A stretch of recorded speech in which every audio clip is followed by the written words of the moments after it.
স্বাধীন বাংলাদেশের মানুষ আমরা ভোলাবাসী, সড়ক পথের অভাবে কত কষ্টে আছি। জয় জয় জয় হবে জয়, ভোলা সেতুর জয়। ও হাজার হাজার কোটি টাকার গ্যাস নিতে পারো, ভোলা বরিশাল সেতু নিয়ে কেন এমন করো? তাই তো এবার ভোলাবাসী ঐক্য হয়েছে, ন্যায্য দাবি আদায়ের আন্দোলন করতেছে। সেতু এবার দিতেই হবে রে,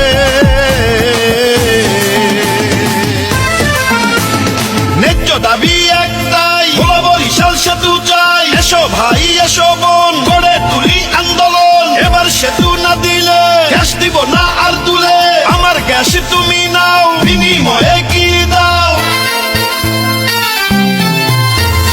পর্যটনে সেরা এখন মোদের ভোলা জেলা, গ্যাসের পরে আরো আছে ইলিশ মাছের মেলা। জয় জয় জয় হবে জয়, ভোলা সেতুর জয়। ও ভোলাবাসীর সাথে আর কইরো না বাড়াবাড়ি, সেতু ছাড়াই আমরা এবার ফিরব না আর বাড়ি। 22 লক্ষ মানুষ আজ মাঠে নেমেছে,